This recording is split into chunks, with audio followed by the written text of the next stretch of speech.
Las 9 eliminaciones de los equipos de la Serie A en la Copa Ecuador a manos de clubes de Serie B y hasta de segunda categoría, además de los partidos uno tras otro, a mí me llevan a la conclusión de que, salvo honrosas excepciones, el nivel general de muchos equipos de la Serie A ya no tiene mucha distancia con los equipos de la B y de la segunda categoría.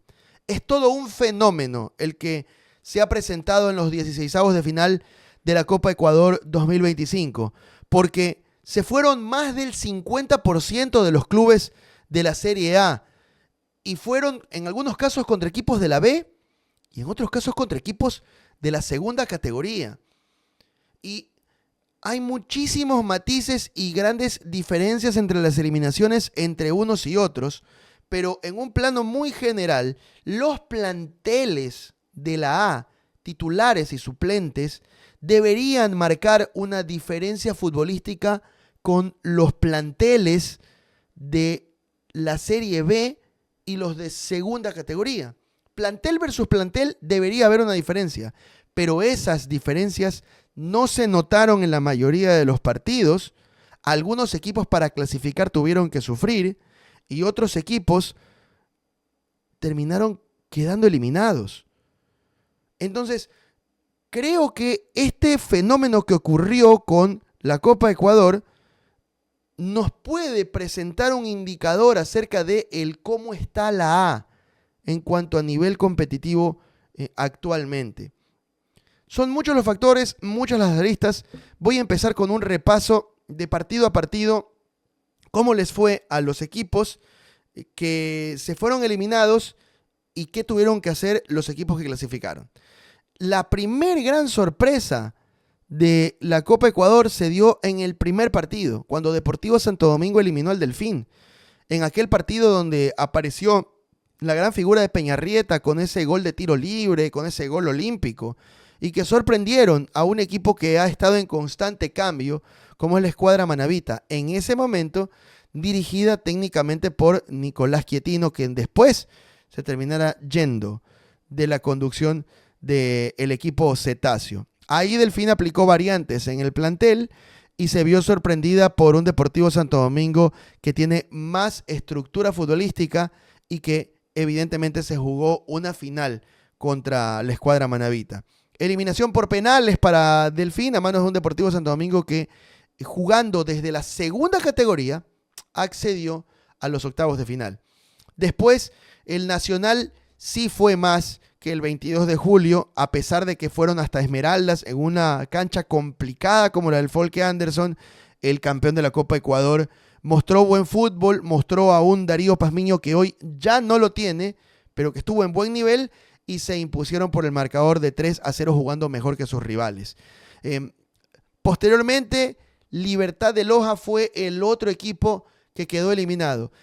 Con un plantel completamente ecuatoriano, el equipo del Pechón León jugó con alternantes ante la cantera de Pastaza y en un desabrido 0-0 forzaron la definición en la vía de los penales. Y ahí el conjunto del Oriente Ecuatoriano, equipo de segunda categoría, eliminó a uno de los equipos con muy buen rendimiento en la Serie A, pero que pagó el precio de no tener un plantel muy amplio y que también cuidó demasiado futbolistas. Yo creo que en este caso puntual, la eliminación de Libertad dejó una suerte de sinsabor de un equipo que bien podía haber clasificado a la próxima instancia. Olmedo le hizo durísima lucha a Liga Deportiva Universitaria. Si bien es cierto, Liga empezó imponiéndose en el marcador con un gol en propia puerta, Olmedo reaccionó y en una contra letal equiparó el partido y después resistió para llegar hasta los lanzamientos penales. Allí el guardameta de Olmedo ya no tuvo la jerarquía suficiente y Liga sí tuvo la jerarquía necesaria para poder llevarse la clasificación. Liga aplicó cambios, Liga jugó con variantes ese partido y aún así sí se notó en la cancha cuál era el equipo de la A y cuál era el equipo de la segunda. Universidad Católica jugó una serie muy particular contra el Río de Guarico en un partido que se jugó en 2 días distintos. La lluvia fue el, em, fue el índice particular del encuentro, porque el primer tiempo se jugó en el oriente ecuatoriano con el 0-0 marcado, y el segundo tiempo se tuvo que jugar días después en el Olímpico de Ibarra con la victoria del equipo de la Chato Leí 1-0. Una Universidad Católica que aplicó cambios, que tuvo modificaciones en cuanto a plantel y que pese a esa alternancia también demostró cuál era el equipo de la A y cuál era el equipo de la segunda. Aucas clasificó superando a la Ecuagenera en un partido que también estaba bastante bravo, pero donde se llevó la serie hasta los penales y la jerarquía de Aucas en los penales terminó imponiéndose por el marcador de 5-4, accediendo a la próxima instancia en aquel partido que se jugó en el estadio Gerardo León Pozo. Emelec sufrió para superar al Miguel Iturralde. Un Miguel Iturralde que es una estructura deportiva bastante interesante, un equipo académico porque forma parte de una academia militar y que lo hizo sudar Emelec. Le estaba ganando el partido, de hecho, en el Estadio Olímpico de Atahualpa, y una pelota parada hizo que Emelec lo empate. De hecho, al inicio de aquel segundo tiempo del partido, Emelec tuvo que poner a todos los jugadores estelares y sufrió un poco más de la cuenta porque se le lesionaron futbolistas y Cristian Cueva tuvo que jugar desgarrado el partido. Lo llevaron hasta los penales y ahí Emelec logró imponerse hasta la próxima instancia. Luego de aquel Miguel Iturralde de Emelec empezaron a ocurrir más fenómenos en esta Copa Ecuador. Guayaquil City le dio un baile a un Mushugruna que venía jugando mal y que tuvo a un director técnico que duró muy poquito como Fabián Frías. No pudo hacer pie un equipo de la A y un equipo que llegó a jugar octavos de final de Copa Sudamericana. No pudo hacer pie con un Guayaquil City que fue mucho mejor equipo y que lo paseó con un elenco altamente encendido y le ganó 3-1 y bastante bien. Ahí Mushugruna jugó en un principio con algunos alternantes, pero en su gran mayoría con equipo estelar. Y no pudo competir contra un equipo de la B. Ahí se notó la diferencia, en donde un equipo que está muy mal en la A no tiene nivel o no tenía nivel deportivo para poder competir contra un equipo de la Serie B del fútbol ecuatoriano. Independiente del Valle se impuso Imbabura 1-0, creo que sin mayores inconvenientes ante el elenco gardenio. Creo que Independiente tampoco le sobró mucho para poder ganar, sin embargo se logró imponer en los 90 con un equipo alternante. Y ahí también es otro de los casos de los equipos que se salen del molde en cuanto a niveles en la A del fútbol ecuatoriano. Deportivo Cuenca demostró jerarquía y demostró que tenía también nivel de Serie A y también asentó y confirmó que la idea futbolística del director técnico Norberto Araujo está bien instalada y con fútbol práctico se impuso 2-0 a un Baño Ciudad de Fuego, que es el campeón provincial del Tungurahua y que, si bien es cierto, tenía un par de jugadores por fuera que tenían gran calidad, mucha versatilidad y mucha velocidad. No alcanzó con las decisiones en las áreas que no fueron las acertadas, le faltó poder arriba a Baño Ciudad de Fuego y terminaron perdiendo bien. El Cuenca sí es uno de los equipos que demuestra que tiene nivel de Serie A y le ganó 2-0. ¿Qué le pasó al Manta? Bueno, el Manta fue a jugar contra el San Antonio. Y San Antonio, siendo un equipo de la B, también hay que decirlo que es un filial de la Universidad Católica. Y Manta jugó con suplentes y se cuidó varios jugadores. Sobró la Copa Ecuador y terminaron perdiendo bien. En el Olímpico de Ibarra, el San Antonio fue el que se impuso, fue el que jugó mejor y fue el que ganó 1-0. Y ahí nace la duda sobre si este equipo de la A del fútbol ecuatoriano tiene de verdad nivel para seguir en la A o si tiene nivel de A. El plantel de la A, el plantel triple A, perdón, del Manta es un equipo que compite. Es un equipo interesante y difícil. Pero el plantel grande del Manta, que incluye a los suplentes, demostró no tener nivel comparado con un equipo filial como es el equipo del San Antonio, que no va a poder ascender nunca a la Serie A del fútbol ecuatoriano mientras Católica se mantenga en la división de privilegio. 9 de octubre se impuso en los penales ante Técnico Universitario. Aquel partido también tuvo alternancia por parte del equipo del Rodillo Rojo. Y no pudieron pasar del 0 en el marcador y después en una dramática definición por penales fue el 9 de octubre el equipo que lo eliminó. Un 9 de octubre que es un equipo de la B, le ganó a un equipo alternante de la Serie A del fútbol ecuatoriano. En otra llave, Orense aplicó variantes contra el equipo de Leones del Norte y Leones del Norte, que es una estructura deportiva bastante ordenada, le ganó al equipo B de una estructura deportiva que es bastante ordenada también como la escuadra del Orense. Innegable que se enfrentaban dos estructuras con orden y con capacidad administrativa y económica. Sin embargo, el equipo estelar de la B le ganó al equipo B de la A. Liga de Portoviejo, en un partido en donde intentó, inquietó, incomodó, no pasó del 0 contra Macará, pero después en los penales el equipo manabita, que tiene una camiseta pesada para el fútbol ecuatoriano, lo dejó a un costado del camino al equipo celeste que viene corriendo de atrás en la Serie A del fútbol ecuatoriano. Macará tuvo que poner, empezó poniendo algunos jugadores alternantes, pero empezó a poner titulares. Sin embargo, los titulares entraron tarde y ya no pudieron reaccionar. Y después en la lotería de los penales, Manuco Mendoza se convirtió en figura y le dio la clasificación a la Capira a la próxima ronda. Y finalizaron los 16avos de final con la eliminación de Barcelona. Esa eliminación que ha sido señalada como vergüenza para la historia de Barcelona, porque un equipo de 100 años de fundación se enfrentaba ante un equipo de 2 años de historia como el Cuenca Juniors, fundado en el año 2024 y ya bicampeón del provincial de la SUAY, alternantes en Barcelona en su mayoría, pero con una jerarquía que entendíamos todos era la jerarquía de la A.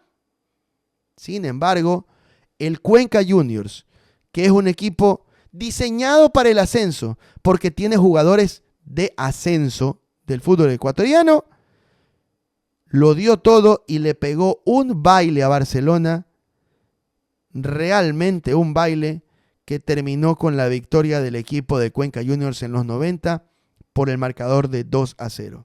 Ahí se presenta otro punto que puede sustentar el parámetro. Barcelona tiene un plantel de Serie A del fútbol ecuatoriano. Eso es completamente innegable. Y los alternantes de Barcelona deberían tener distancia futbolística contra los titulares de un equipo de segunda. Bueno, esto no terminó pasando así. Los alternantes de un equipo de A, y muy buenos alternantes de un equipo de A, porque estos jugadores alternantes de la A de Barcelona bien pudieran reforzar planteles de equipos de la A del Ecuador. Sin embargo, ellos no tuvieron el nivel suficiente para poder siquiera competir el partido contra un equipo que está diseñado para jugar segunda categoría y un equipo diseñado para jugar segunda categoría. Los bailó. Realmente los bailó. Son muchas las aristas que han sido analizadas de las eliminaciones y de las clasificaciones de los equipos de la Serie A del fútbol ecuatoriano. En una normalidad de una Serie A competitiva, sana y fuerte, deberían haber existido diferencias marcadas. Y la normalidad de las cosas con una Serie A sana y competitiva debió habernos dado mayoría de clasificaciones de la Serie A la próxima ronda. Después esto es fútbol y el fútbol tiene sorpresas y evidentemente podía existir novedades y clasificaciones de equipos de la B y de la segunda dejando un costado del camino a los de la A. Por supuesto que esto podía ocurrir y era completamente previsible. Pero 9 eliminaciones de clubes de la Serie A, eso ya no es un suceso aislado, ni tampoco es solamente un partido de fútbol que tiene determinadas sorpresas. Esto ya va más allá. Esto tiene que ser analizado dentro del punto de vista macro, porque los equipos que se fueron son equipos que están en la tabla baja, media y alta de la tabla de posiciones de la Serie A del fútbol ecuatoriano. No es poco que equipos de la tabla media y de la tabla alta de la Serie A se hayan ido eliminados a manos de clubes de la B y de la segunda. Lo medianamente lógico es que los equipos de la tabla baja de la A sí puedan quedar eliminados con equipos de la B y la segunda. No es muy lógico que los equipos de la mitad y de la parte alta de la tabla de la A queden eliminados con equipos de la B y de la segunda. A mí me genera mucho ruido. A mí me hace pensar de que hoy la diferencia futbolística entre la A y la B y la segunda se ha achicado. Pero no se ha achicado para arriba, sino que se ha achicado para abajo. El descenso de nivel de la A ha venido compaginándose con el ascenso en nivel de la B y de la segunda. Aquí hago un punto también para mencionar los proyectos deportivos de la B y de la segunda, que están resultando ser tentadores para jugadores de la A. Hay jugadores de la A los que les está resultando más atractivo el proyecto de la B y de la segunda que los proyectos deportivos de la A. Fenómenos como los jugadores del Nacional, de la A del fútbol ecuatoriano, que se van a Liga de Puerto Viejo, de la segunda categoría del fútbol ecuatoriano, porque el proyecto deportivo es mejor, es otro parámetro que también invita a la reflexión acerca de el cómo está la A, de cuál es la salud deportiva de la A y cómo está la salud administrativa de la Serie A del fútbol ecuatoriano. Yo considero de que este no es un caso menor. La cantidad de proyectos emergentes y sólidos de la segunda categoría y de la Serie B, comparado con las vicisitudes, las deudas de sueldo y la problemática administrativa y financiera que está rondando y cundando en la Serie A del fútbol ecuatoriano, no son poca cosa. Definitivamente no lo son. Y esta hemorragia de jugadores de la A, yéndose a proyectos de la B y de la segunda, hacen también mucho ruido acerca del cómo está la A en el fútbol ecuatoriano. A mí me parece que es un punto para reflexionar acerca de el cómo está la A, cuál es su salud administrativa y financiera, cómo están sus proyectos deportivos y cómo están sus niveles competitivos. Yo insisto, hay equipos que se salen del molde, hay equipos que se salen de ese parámetro de complicaciones en la A. No por nada tenemos a dos equipos en cuartos de final, uno en Libertadores y otro en Sudamericana. No por nada Liga e Independiente están compitiendo por los títulos del fútbol ecuatoriano en los últimos años. No es por nada los desempeños deportivos del Deportivo Cuenca y tampoco no es por nada como siempre llega a competir, aunque al final quizás flaquea la Universidad Católica. No es por nada que estas cosas pasan. No es por nada que se dan estas eliminaciones. A reflexionar, futbolero ecuatoriano. A reflexionar a nuestra gente en el balompié nuestro. Esto dice mucho. Evidentemente, esto tiene que invitar a la reflexión en la A acerca del cómo están. Piénsenlo, métanle cabeza. Análisis en frío y desapasionado. Y a lo mejor vamos a encontrar en algunas aristas el por qué estas cosas pasan. ¿Está bien la cantidad de extranjeros que hay en la A? ¿Está bien cómo están los métodos de salud financiera en la A y sus controles económicos? ¿Están bien los niveles de deuda en la Serie A del fútbol ecuatoriano? ¿Está bien la poca participación que le pueden dar en algunos casos, no en todos, pero en algunos casos a sus jóvenes valores, la mirada que le dan a sus fuerzas formativas, la mirada que le dan a sus equipos de reserva? La verdad, muchos puntos para el análisis, muchos puntos para la reflexión. Yo le dejo a ustedes opiniones para que ustedes comenten conmigo. Respeto absolutamente todas y cada una de las opiniones acerca de lo que piensen con relación al cómo está la A. La pregunta es esa. ¿No les hace ruido que 9 equipos de la A se hayan ido de la Copa a manos de equipos de la B y equipos de segunda? ¿No les hace ruido que sus equipos estén pasando por esas vergüenzas? La verdad es que a mí sí, y a mí me genera mucha inquietud. A ustedes no, a ustedes sí. Leo su opinión en los comentarios y quiero saber más respecto a lo que ustedes piensan con relación al cómo está la A en el fútbol ecuatoriano. Salvo honrosas excepciones, ¿eh? Salvo honrosas excepciones.